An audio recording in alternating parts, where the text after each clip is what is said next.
thief.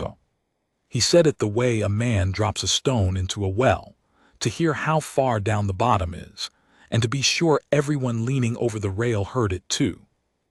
The controller of the household stood in the middle of the steward's hall with 30 people watching, and he pointed one ringed finger across the long table at a man who could not answer, who was not permitted to answer, who stood there in the red wool, and the tall black bearskin with his white gloves crossed on the muzzle of a rifle he would not so much as shift, and he called him a thief in front of all of us. I was the man with the inkwell. That is the whole of what I was, that morning and for 19 years before it, Tobias Lound, 3rd under-clerk of the muniment office, the one who carries the daybook and trims the pens and keeps his eyes down, the kind of man important men forget is in the room. I had no power to stop what happened. I had a pen and a memory and a fear of the controller that was, in those days, larger than my sense of what was right. I am ashamed of that now, and I will tell it the way I saw it from my low stool by the door, and you may judge me for the part where I said nothing. The man he called a thief was Corporal Wexley. You will not have heard the name. There is no reason you should. He was a sentry, not of a gate the crowds gather at, but of a place inside the palace the public never sees and most of the household never thinks about. They called it the muniment room in the old papers, though by my time everyone said the jewel office, because that was where the regalia lived between the great occasions. The crowns in their cases, the orb, the swords of state, the heavy plate that comes out for a coronation and goes back into the dark for 30 years. And among all of that, in a locked iron press in the inner room, kept apart even from the crowns, was the one thing the household guarded above the rest, the founder's seal. I should tell you what it was, because the whole of this turns on it. It was a matrix, a disc of silver gilt the size of a man's palm, cut with the founding king's own seal, 400 years old and used to this day to close the gravest acts of the crown. A treaty was not a treaty until the founder's seal was pressed into the wax. A pardon was not a pardon. The whole machinery of the state, in the end, came down to that one disc of metal and the wax it left behind, and there was exactly one of it in the world, and it could not be replaced, and Corporal Wexley stood his watch outside the door of the room it slept in. He had stood it for 11 years, and I had watched him do it for most of them, because the muniment office sat across the stone passage from the jewel office door. He came on at the changing so exact you could have set a clock by the heels of his boots on the flags, and in between he did not lean, did not shift, did not sigh, did not look at me when I crossed with the daybook, did nothing at all that a man does for 2 hours at a stretch, and then was relieved and did it again. I thought him in those years a kind of furniture, a very fine, very upright piece the household had stood by the door because the door was important. I tell you this so you will see how wrong a clerk can be. Now I must tell you about the controller, because a story like this needs the proud man drawn true, and not as a villain in a play. Master Halloran Crane had been controller of the household for 9 years. The office is an old one and a great one. The controller keeps the household's accounts and its stores and, above all, its inventory. Every spoon and every crown is, in the end, his to answer for. He was not a cruel man exactly. He was something that can be worse. A man who had been right so often and so long that he had stopped being able to imagine being wrong. He had risen by his memory. He could tell you the weight of the great salt to the half-ounce, and he had never, as far as anyone living could recall, been caught out in an error. A man builds himself on a thing like that.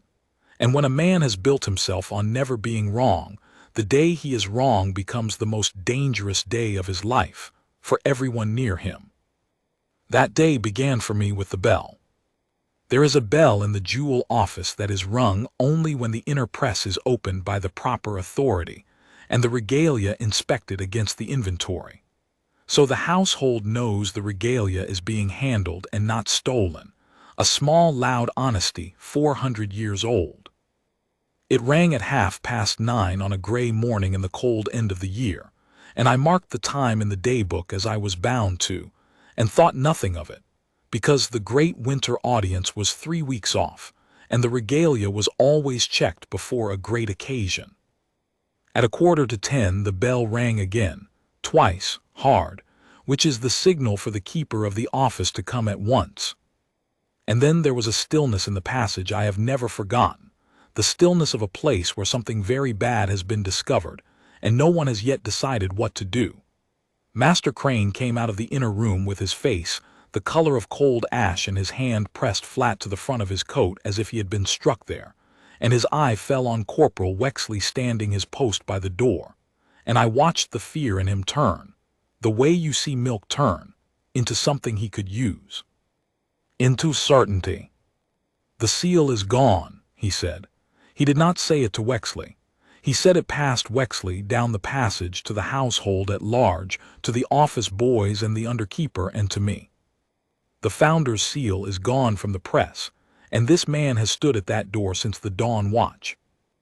I want to be very plain about what was true and what was not. It was true that the seal was not in its place in the press, as grave a thing as can happen in a palace. It was not true that Corporal Wexley had stood at the door since dawn. He had come on at 8, relieving Lance Corporal Athol, as the duty board plainly showed and as I had myself entered in the daybook. And it was not true, though no one could yet know it, that the seal had been stolen at all. But Master Crane did not deal in what could yet be known. He dealt in what he was certain of, and he was certain, with the whole force of a man who has never been wrong, that an object cannot leave a locked room without passing the man at the door, that therefore the man at the door was the failure, and a failure must have a face, and here was a face, conveniently unable to argue, standing exactly where the blame would fit. "You will not move," he told Wexley, as though Wexley had shown the slightest sign of it. "You will stand there until you are taken." And Corporal Wexley stood there. Of course he stood there. He had been standing there. The terrible thing, the thing that turned the household against him in that first hour before a single fact was known, was that he did not change at all. A guilty man flinches. An innocent man surely protests. Wexley did neither, because giving nothing was the whole of his training and his honor, and to a frightened, certain crowd that stillness did not read as innocence. It read as a cold heart. I heard a woman whisper it behind me. "Look at him, he doesn't even care." He cared. But he had spent 11 years learning not to let his post see his face, and he was not going to unlearn it because a powerful man had decided to ruin him. They convened the board that same afternoon. It was held in the steward's hall, at the long table where the household sits in judgment on its own. The Lord Steward presided, an old, careful man named Esker, white-haired, slow of speech, who had held his office through 3 controllers and was not easily stampeded, though even he was half carried by the certainty in the room. Master Crane sat at his right hand, which was his place. And Corporal Wexley was brought in under escort and made to stand at the foot of the table, bareheaded now, his bearskin taken from him, which is a small thing and a terrible one. A guard without his bearskin is a man stripped halfway, and they had done it to shame him, and it worked. He looked smaller. He looked like a man. I was there because the board needed the daybook, and I was its keeper, and so I sat at the side with the great ledger open on my knees. For the second time that day, the man everyone forgot was in the room. Master Crane laid it out, and he laid it out well, the way a man lays out a thing he has been right about 100 times. The seal had been in the press at the last formal inspection, 6 days before. He had the inventory sheet, signed and witnessed beyond dispute. The press had been found that morning unlocked and the seal gone. The only key beyond his own hung in the keeping of the jewel office and was drawn against signature. And the door had been under continuous guard, the post never empty. Therefore, and he said therefore the way a judge says it, the seal had been removed by someone with access to the inner room, and the only such persons were the keeper, who could account for himself, and the sentry, who could not, because his whole account was that he had stood at the door and seen nothing, which was exactly what a thief would say. He had the access, Crane said. He had the opportunity. He had the hours alone at that door in the small of the morning when no clerk passes and no bell rings. And when I ask this man what he knows of it, he gives me this. He gestured at Wexley's still face as at the proof of the whole charge. Not a word, not a flicker. I have never seen guilt wear a cleaner mask. The Lord Steward turned his old eyes to Wexley. "You may speak," he said. "You are charged, you may answer." And Wexley spoke for the first and almost the only time that day, and what he said has stayed with me for the rest of my life. "My lord, I stood my post. I logged what passed, and I let nothing pass that the orders did not allow. I cannot tell you where the seal is because I do not know, and I will not invent a story to comfort the room. I held the door. That is what I was set to do, and I did it." He paused, and for one instant, one only, something moved behind his face, and then it was gone. "Punish me if you must, but do not let it be said a guard's watch is worth nothing. Mine was kept." It was the worst thing he could have said and the best, both at once. The certain men in the room heard arrogance, a thief refusing even to plead. I heard a man telling the simple truth in the only voice he had, and the Comptroller heard a challenge to his certainty, and certainty challenged is certainty enraged. He stood up. "You held the door," he repeated, soft and terrible, "and the most precious object in this kingdom walked through it. You will be taken from this place in irons, corporal, and tried, and I will see you broken for it. And when they ask me how I knew, I will tell them I knew the moment I saw your face." He looked round the table. "My lords, I move that he be held and the magistrate sent for." The Lord Steward lifted one slow hand. "It is moved," he said. "Is it seconded?" And here is the part where I am ashamed. Because in that moment I knew something. Not the whole of it, I swear I did not, or I would have spoken at any cost. But I knew one small wrong thing in the Comptroller's perfect account, one stone out of place, written in the day-book in my own hand, and I sat on my low stool and I was afraid and I said nothing. I said nothing because Master Crane was the Comptroller, and I was the third under-clerk. And a third under-clerk who contradicts the Comptroller in open board is a third under-clerk no longer. I said nothing because the whole room was certain, and I was only uneasy, and it is a fearful thing to set your unease against a room's certainty. And the motion would have been seconded, and Corporal Wexley would have gone out of that hall in irons, except that the Lord Steward did the thing that saved everything. He adjourned. "Tomorrow," he said over the Comptroller's open mouth, "a man's liberty is not a thing to be voted on between dinner and dusk.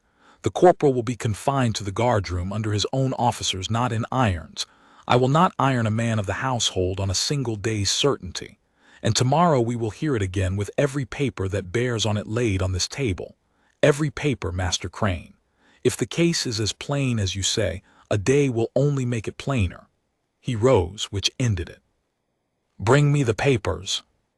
I have thought many times since about how close it was. If Esker had been a younger man, or a vainer one, he would have let the motion run, and the certainty in that room would have carried it, and a guard would have been ruined for keeping faith. The whole of the truth that cleared him hung, that evening, on one old man's refusal to be hurried. The hall, when the Lord Steward rose, did not breathe relief. A room that has worked itself up to a certainty does not thank the man who takes it away. It resents him a little for spoiling the clean shape of the thing. A clerk of the steward's own office, senior to me, leaned to his neighbor and said, low but not low enough that the old man was going soft, that everyone could see what the soldier was, that a day's delay only let a thief's friends arrange their lies. He was not cruel. He was only certain, the way the whole room was certain, until the small wrong thing in my own day-book had set a splinter under it and would not let me rest. That is the thing to understand about a certain crowd. It is not made of wicked people, but of ordinary people who have stopped asking the one question that would save an innocent man, because asking it would mean they had been part of condemning him. They took Corporal Wexley out by the side door under his two officers, and as he passed my stool he did not look at me, because he had never once looked at me, and I thought, he does not even know my name. I had marked the hour of his coming on and his going off in my own hand for the better part of 11 years, and he would go to a magistrate in a cell not knowing it, and the only man in the household who held the small thing that might unmake the charge against him was a man he had never seen. This is how most injustice is shaped, not by the cruelty of the powerful, which is loud and obvious, but by the silence of the small, who hold a piece of the truth and do not think it is theirs to spend. The question that kept me from sleep that night was not whether the truth would clear him. It was whether I had the courage to be the one who said it, and I am not too proud now to tell you that I prayed I would never have to find out, that someone braver would speak, that I might keep my head down one more time as I had kept it down for 19 years. That night I did not sleep, and I will tell you why, and you will see the first thread of it come loose. The wrong thing I knew was small. It was this. Master Crane had told the board that the seal had last been seen in the press at the formal inspection 6 days before, beyond dispute, and untouched since, and that was true as far as the inspection went. But I had been in the passage 4 days before, 2 days after that inspection, carrying the daybook to the underkeeper, and I had seen the controller himself come out of the inner room of the jewel office with a small flat case under his arm, and a look on his face I had not understood, and had filed away the way a clerk files things, without a name on it. He had drawn the inner key against signature. I had seen his own name written against the inner press, in his own hand, with the date, 4 days back. At the time it had meant nothing. The controller had every right to draw the key. I had not given it a second thought. But now there was a board and a man at the foot of the table, and a controller who had sworn the seal had not been touched since the inspection. It was not proof. A man may go into a room 100 times and take nothing. But it was a stone out of place in an account that was supposed to be perfect, and the man whose account it was had built his whole self on its being perfect, and I lay awake and turned it, and somewhere in the smallest hour I understood the shape of what I had to do, even though I was still too frightened to be sure I would do it. I had to read the books, all of them, before the board sat again. The Lord Steward had said, "Bring me the papers," and the papers were mine to bring. The day book was in my keeping, and as third under-clerk I had the run of the muniment presses where the key book and the duty board records and the inspection sheets were filed. No one would think it strange to find me among them. It was my work. What would be strange, what would cost me everything if I were wrong, was what I meant to do with them. Find out whether the man who could not be wrong was wrong, and if I found it, say so out loud in open board against him, as a third under-clerk who would be a third under-clerk no longer. I was at the presses before the dawn watch changed. I began with the key book, because that was the stone I already had in my hand, and there it was, plain as I remembered it. Master H. Crane, drawn the inner press key, 2 days after the inspection at which he had told the board the seal was last verified present, 4 days before it was found gone. 40 minutes alone with the only other key to the most guarded object in the kingdom. His own hand, his own name. The honesty of the key book, 400 years old, keeping its small, loud record of who had gone in, exactly as the bell kept its and Wexley had kept his. That alone might have been explained away. A controller has reasons to open a press.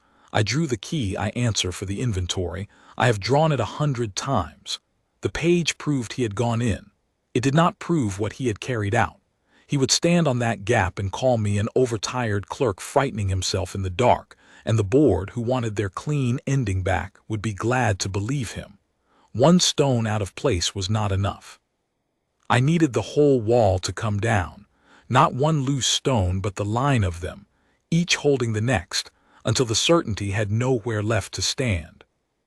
So I went to the day book, my own hand, and turned back to that morning 4 days before, and read what I had written, because I write down what I see. At 20 minutes past 8, controller to inner room, key drawn, and at 5 minutes to 9, controller out with the case. With the case. I had written it without knowing it would ever matter, and I blessed that nature now with my hands shaking over the page. The senior clerks teased me for noting the small things, a man's parcel, the color of a visitor's coat, which door a thing went out by. But I had never been able to tell, in the moment, what would matter, and so I had written all of it, and now the rest I had not let go was the one thing that could save a man's name. But a case is not a seal. A case might hold anything, a ledger, a sample, a nothing, and the controller would say so, and who was a third under-clerk to say otherwise? I sat among the presses with 2 threads in my hand and know not to tie them, and then I remembered the porter. His name was Old Pem, and he was the kind of man no story remembers, which is exactly why he is the man who saved this one. He carried things in and out of the household for 40 years, and kept a porter's book of every package that left the palace gate and where it went. No one thought of Old Pem. He was below the under-clerks the way the under-clerks were below the controller. He was the floor of the household, but the floor sees the feet of everyone who walks on it. I found him in his little room off the carriage yard, and asked him, my voice not quite steady, whether he had carried anything for the controller in the last week, anything small and flat, to an address outside the palace. He did not even reach for his book. He remembered it the way honest men remember the things that are theirs to remember. The controller's own parcel, he said. 4 days back in the morning. A flat case, sealed up in oilcloth, no bigger than a Bible and heavy for its size. I carried it to the gate myself and gave it to the carrier with my own hands, and entered it, because that is the rule and I keep the rule. He took the book off its nail and put his thick finger on the line, and there it was in his slow, careful hand. 1 flat case, oilcloth, on the order of the controller to the firm of Verrill & Son, engravers.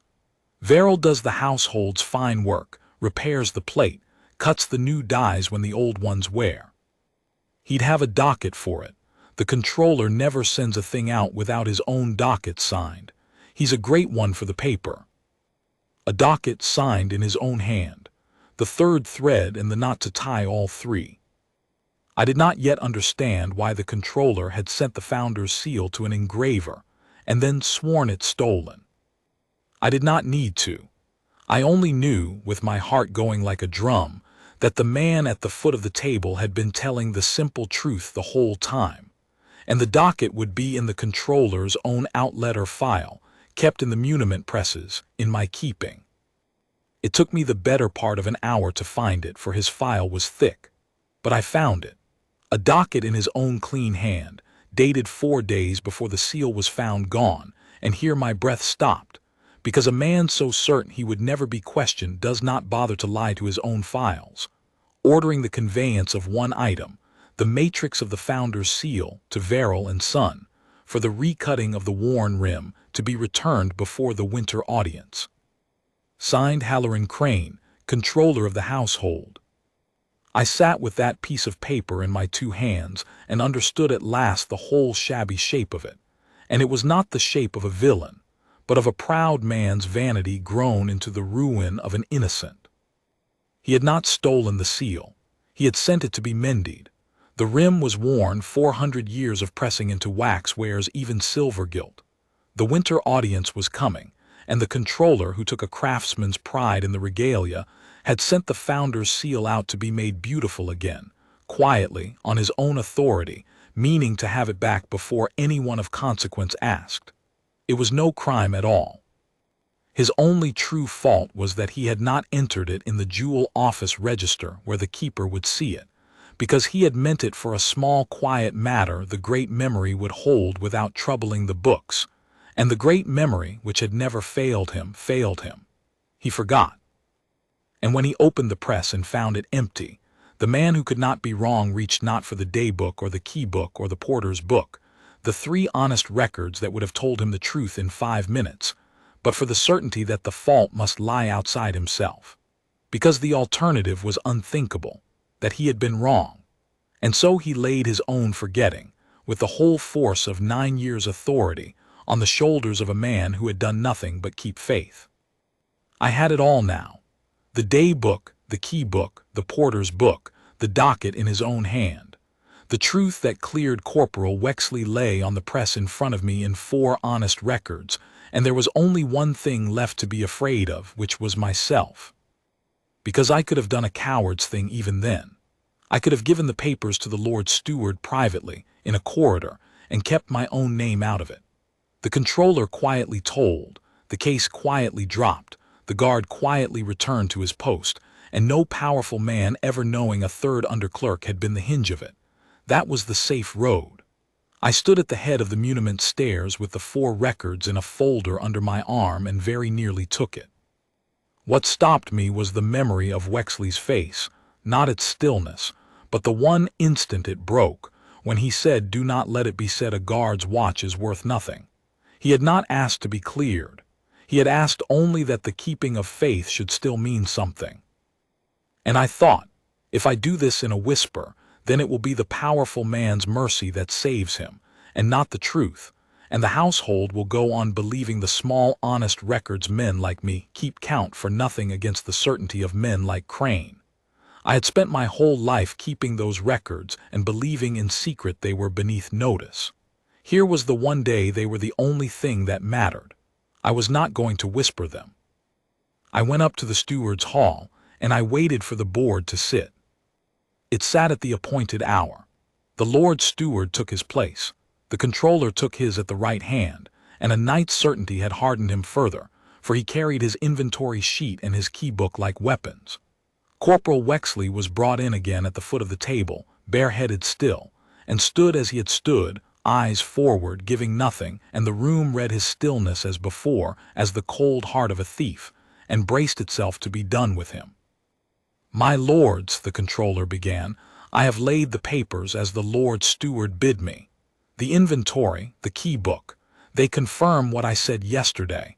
I will not weary you with. My lord, I do not know where I found the voice. It came out smaller than I meant and louder than I feared, and the whole hall turned, because a third under-clerk does not speak in open board, and no one understood that the sound had come from the man with the inkwell. The Lord Steward found me first with his slow old eyes. 'You are the keeper of the day-book,' he said. 'Lound is it?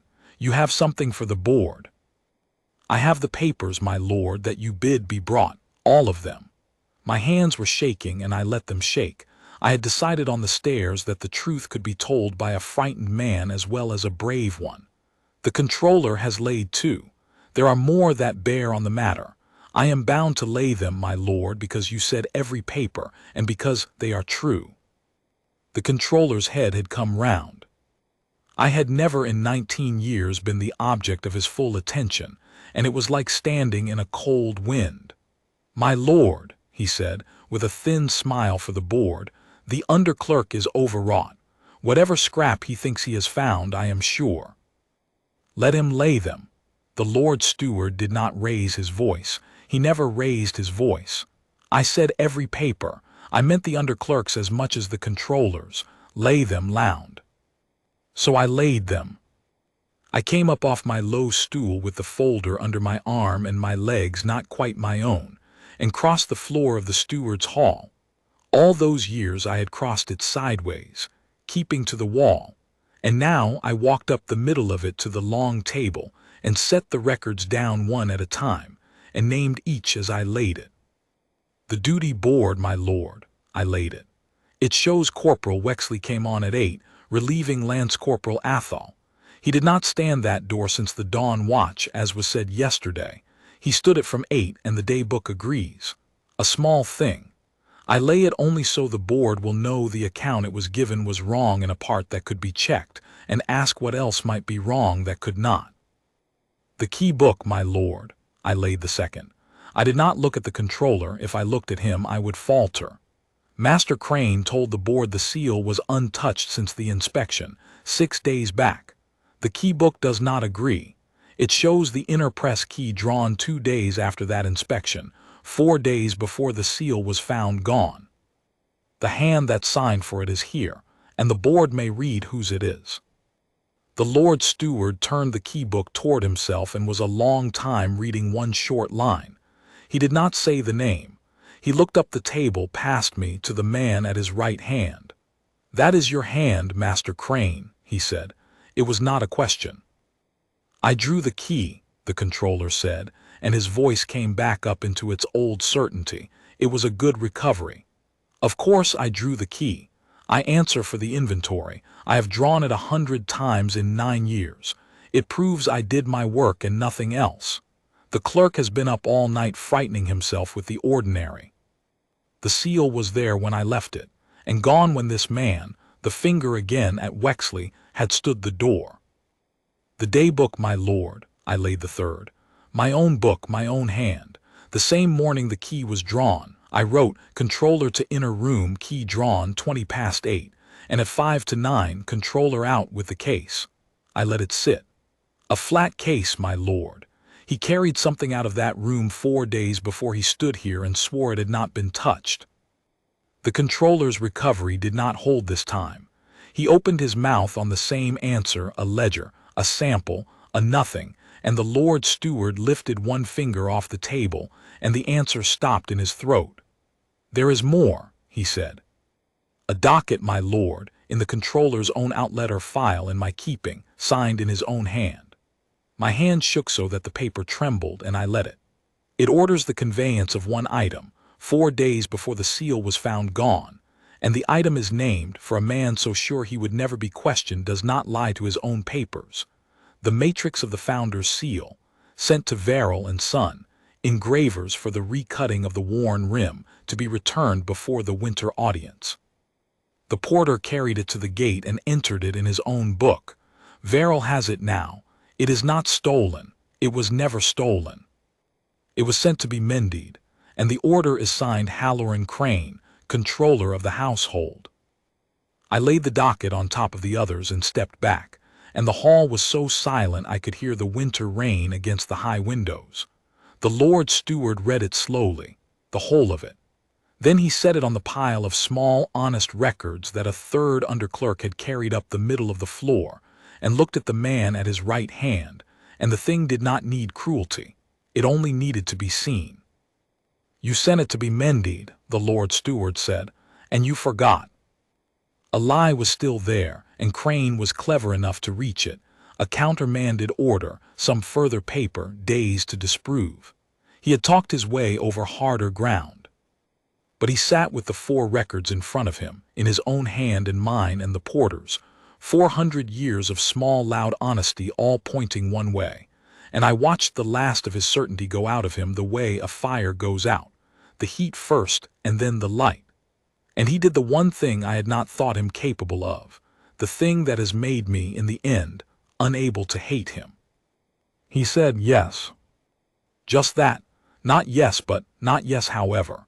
The strength that had held him upright through 9 years of never being wrong went out of him so that he seemed to settle in the chair, to become older than he had been a moment before.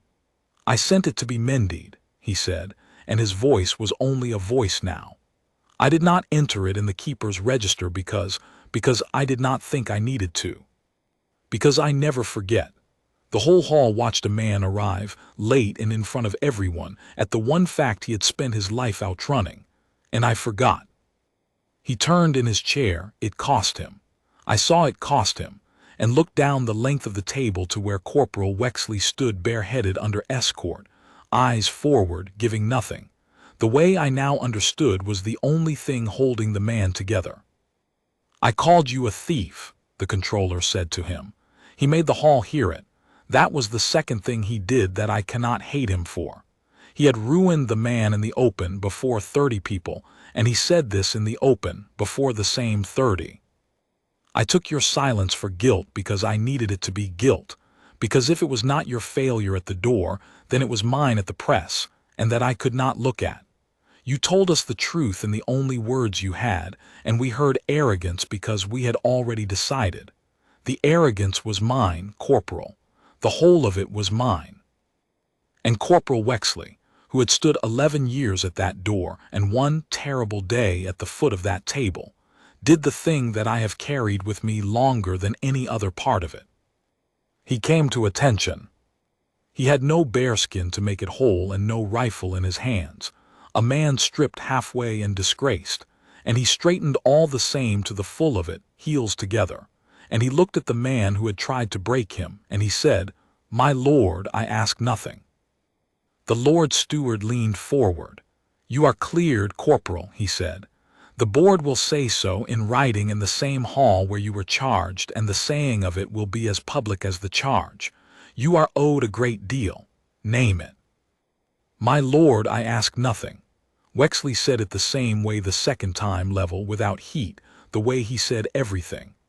"I did not hold the door to be thanked, and I will not take a reward for a thing I would have done unthanked.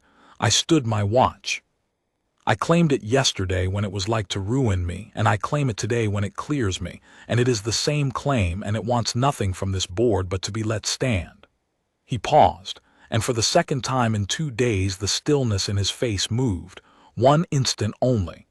"If the board would do a thing for me, it is this. Let it be the records that cleared me, not a great man's sorrow. Let it be known the truth was in the books the whole time, kept by men who keep books, and all it wanted was for someone to read them. That is worth more to me than any thanks. I will take my bearskin back, my lord, and go to my post. The watch wants standing." There was a silence, and then the old Lord Steward did a thing I had never seen him do. In all the years I carried the day-book to his board. He stood up, and on his feet in his own hall, he inclined his head to a corporal of the guard, an old man stiff small bow. But everyone saw it, and the household that an hour before had been certain to a man it was looking at a thief, came to its feet around the table and was silent. And Corporal Wexley stood at the foot of it bareheaded and let them honor the watch he had kept. They sent for his bearskin and put it back on him there in the hall, and the man who had looked smaller without it looked with it, exactly the size he had always been, not furniture, and never had been. They cleared him in writing that same hour, and the Lord Steward had the clearing read aloud 3 days later with the whole household standing, the charge and the clearing both, so no man could carry away only the half of it. And Master Halloran Crane was not broken, not by the household, not by the Lord Steward, not by Wexley, who could have asked for it and asked for nothing. What broke, and could not be mended, was the thing he had built himself on, the certainty of never being wrong, and a man cannot go on being controller once the household has watched that thing fall off him in open board. He gave up the office within the month. The founder's seal came back from Verrill and Son recut, more beautiful than it had been in 100 years, and was pressed into the wax of the winter audience as it had been for 4 centuries, and the state went on. But Crane was changed. I saw him once after in the muniment passage, an old man now, and he stopped at my low stool, he who had never in 19 years known I was in the room, and said, "I should have read the books before I opened my mouth. I had every one of them. The truth was in my own hand, and I would not look, because looking meant I had been wrong." Then he went on down the passage slowly, and that is the last I have of him, and I find telling it that I am sorry for him, which I did not expect to be. As for me, I am still the man with the inkwell. I did not rise. A third under-clerk who contradicts a controller in open board does not generally rise, and I knew that when I climbed the stairs, and I climbed them anyway. The Lord Steward thanked me privately and gravely, and that was the whole of my reward, and it was enough. I went back to my low stool and wrote down what I saw, the way I always had, only I did not think of it as a small thing any more. The household is held up by men like the controller who carry it in their great memories, but it is saved, on the days it must be saved, by the small, loud, honest things, the bell that rings when the press is opened, the key book that takes a name, the porter who enters every parcel, the clerk who writes down the case under a man's arm without knowing why. They keep the same record for the controller as for the corporal, and on the one morning in 1,000 when a powerful man's certainty would ruin an innocent one, they wait, in the dark of the presses, only for someone with the nerve to read them aloud. Corporal Wexley stood his door for 9 more years exact to the heel, and never once spoke of the day they called him a thief. I asked him about it only once, near the end, when we were both old men, how he had borne the standing still while a powerful man ruined him. A man holds the door because the thing behind it matters more than the man at it, he said. I knew I had stood my watch. The truth was the truth whether they saw it or not. Then the stillness moved, the last time I knew it to. But the morning you walked up the middle of that floor with your hands shaking and laid those books in front of the most powerful man in the household, for a soldier you'd never spoken to, that morning I learned there are two kinds of standing your post. Mine, the easy kind, and yours. Don't ever let anyone tell you the man with the inkwell was the small part of it. I have not. The proud men are not always wrong, but the day they cannot bear to be is the day to fear them. The truth keeps itself in small, honest places and asks only to be read. And a guard's watch, kept faithfully in the dark while a certain world calls it a cold heart, is worth, in the end, exactly everything. That is the truth that cleared him. I was the man who laid it on the table. And of all the things I wrote in 19 years of the daybook, it is the only line I am sure was worth the ink.